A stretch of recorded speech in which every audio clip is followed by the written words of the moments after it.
Before watching the video, don't forget to subscribe the channel and enable bell notification to never miss an update from us. Hello everyone, good morning and welcome to the session. This is Ashima, and in this video we're going to talk about the daily news events. So the major points of discussion are going to be in a descriptive format. That is, we'll be talking about the news events and a bit of details. But for all of those who want to keep in touch with the news events in a question format as well, you can take everyday quiz which happens on Entri app. So you can download this app from Google Play Store, and once you download this, you can check out on any of the examination you're preparing for, do the initial registration process, and then you can avail the everyday free quiz. Now this quiz is free. It's 10 to 15 questions every day, which will help you keep in touch with the news events in a question format, right? So do check that out. And apart from that, there's a 7 days free trial, which you can also get once you do the registration. So on any course, any material, you get a 7 days free trial. That being it, you can check that out from Google after downloading the app as well. Now we'll be moving forward with our discussion. The first news event that we're going to talk about is the first mRNA vaccine of India. Now, India's first mRNA vaccine has recently been announced and it has been sent for trials as of now. So, this vaccine is up for trials. Now, what is this vaccine and how is it different from other vaccines that I'm going to tell you right over here in the discussion? The vaccine's name is HGC019 vaccine and it has been developed by Genova Biopharmaceuticals of Pune and HDT Biotech Corporation of US. So both of them have jointly developed this. And of this, as I told you, first phase and second phase clinical trials have recently been approved by the Drug Controller or Controller General of India. So any of the vaccine or drug that is made, that has to be approved by the Drug Controller General of India, and thence the trials phase 1 and phase 2 have been approved. Now, what is the unique thing about this particular vaccine is that it is stable at 2 to 8 degrees centigrade also. That is, it can work at such low temperatures also. It is equally effective, as we can say. Right. Now, what exactly is an mRNA vaccine? We can say that is what makes it different, right? So, what exactly is this difference? Now, mRNA is comparatively safer form of vaccine because it does not work on the conventional method. Conventional method being that the conventional vaccines have the virus in them, or you can say a dormant form of virus or a less lethal form of virus, and that is injected in the body of the person and the body fights that virus. Now the next time that virus enters from environment, the body has a memory of the virus and that can fight in the same process it fought this dormant virus, right? This is how the normal conventional vaccine method works. Now mRNA vaccine directly affects the genetic makeup, right? It directly affects the genetic makeup of the organism, or you can say of humans. So when it is injected, it uh, differs or it changes the protein synthesis of the body, and in that ways it protects the body from any further attacks from the particular virus, right? So mRNA vaccines are considered safe comparatively. Why? Because it is not injecting that virus which may turn lethal once in the body. We don't know how the virus is going to be inside the body.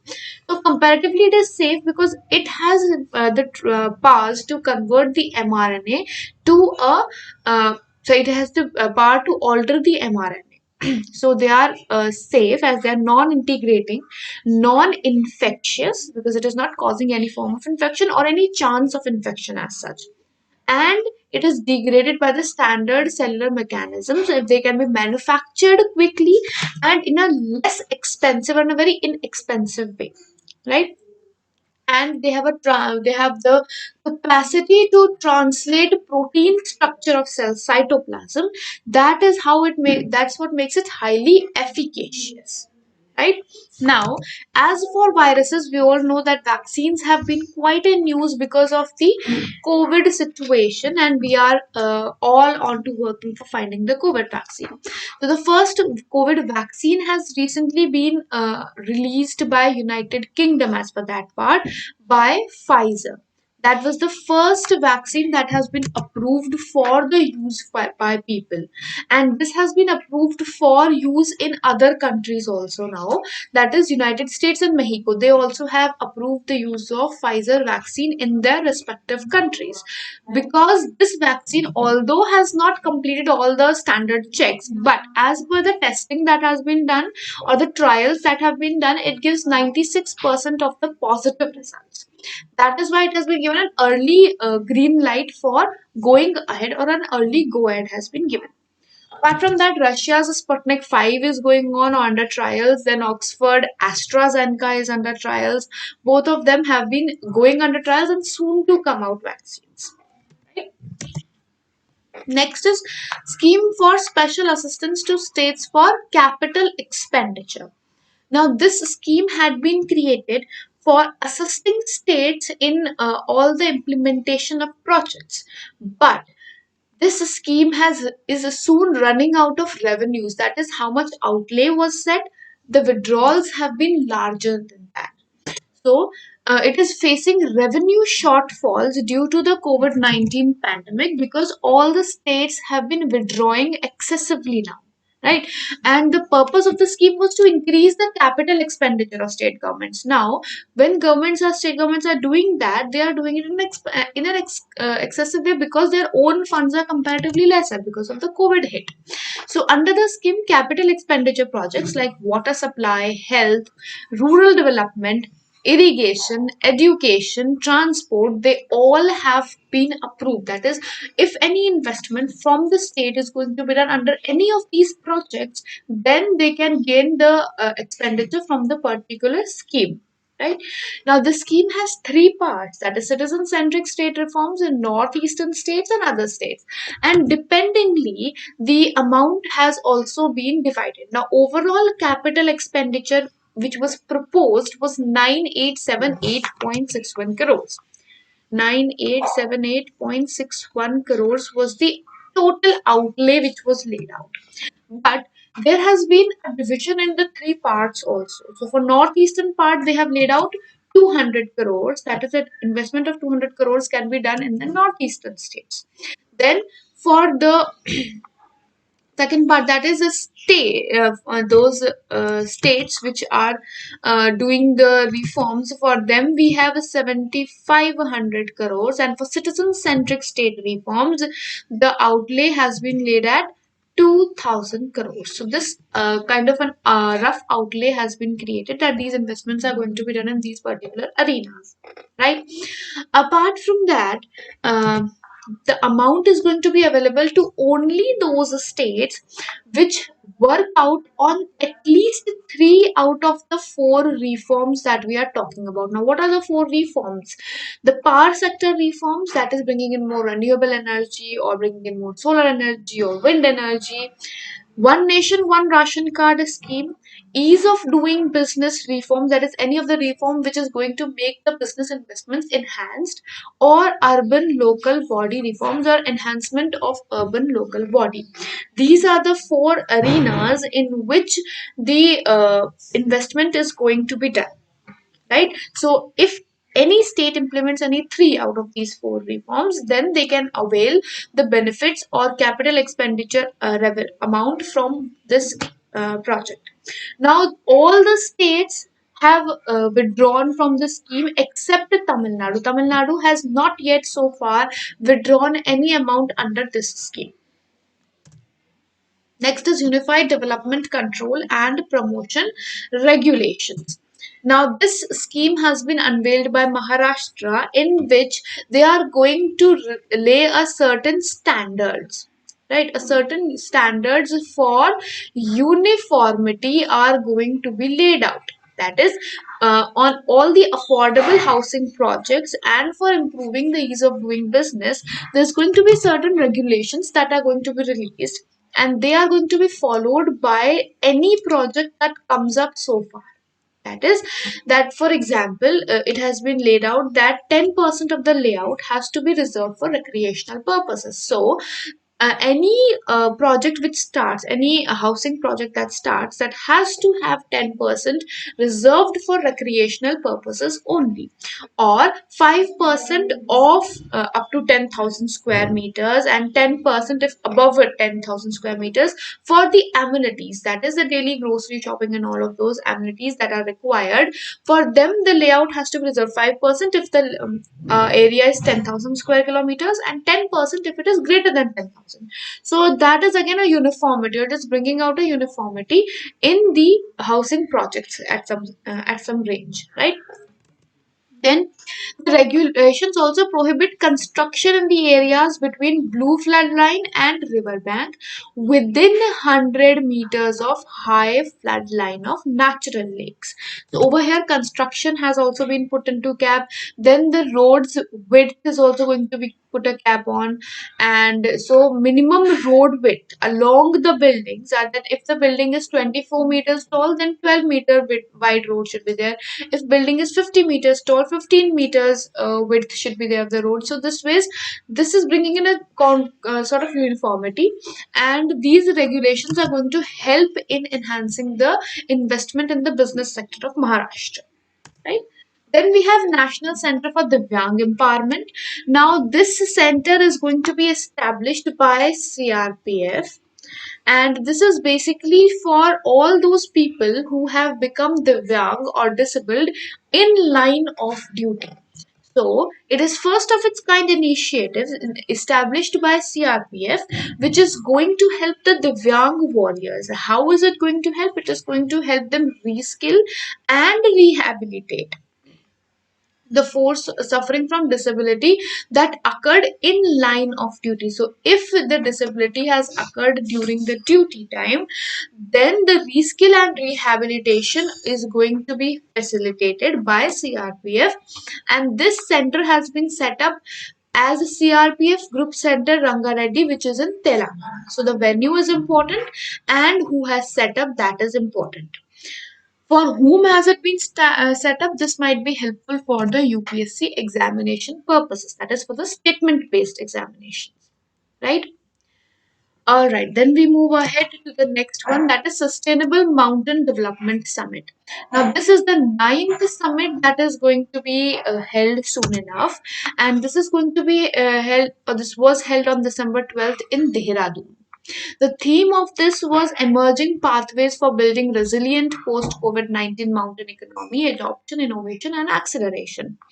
Who has organized this summit? It is Indian Mountain Initiative who organized the summit, and the first edition was held in 2011 in Nainital. Since then, it is being held every year, and therefore, this year it is the ninth edition which was held. Right now, Himalayas are a major mountain ecosystem in India and one of the 36 world biodiversity spots. So we have 36 biodiversity spots in the world, and among that we have Himalayas also as one of the major biodiversity hotspots, right? Therefore, it is important. Then we have International Climate Ambition Summit.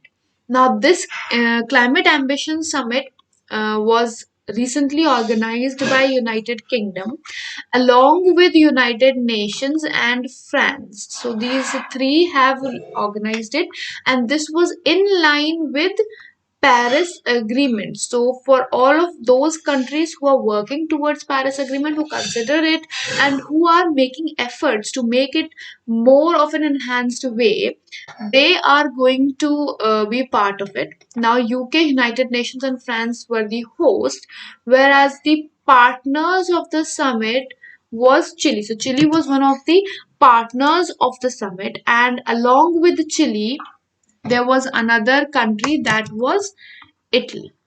These two were the partners of the summit. So, who were who were the countries who were participant in this, who were featured over here? That was United Kingdom, India. India is already working on Paris Agreement, and we all know it's working one of the best. Then Canada, Japan, China, South Korea, and European Union. These were featured. Australia was not a part of it because it is a supporter of fossil fuels. That is, it wants fossil fuels. It's okay with fossil fuels, right? And United States was not a part of it because the President Donald Trump had walked out of Paris Agreement. That is, he had left Paris Agreement, stating that he does not consider it valuable. Right. So since he had walked out, he did not get. United States was not included in it. Right. Now, recently, the Emissions Gap Report 2020 was released. This is important. Emissions Gap Report 2020 was released. And who had released it? It was released by UNEP. That is one of the agencies of United Nations. That is UNEP, United Nations Environment Program. Right. So that had launched it. That being it, next, we have a Cinemascope. Now, where you see SEO has been highlighted quite well. SEO over here has been highlighted because this whole project has been launched for SEO countries, and this has been launched till India gets the chairmanship.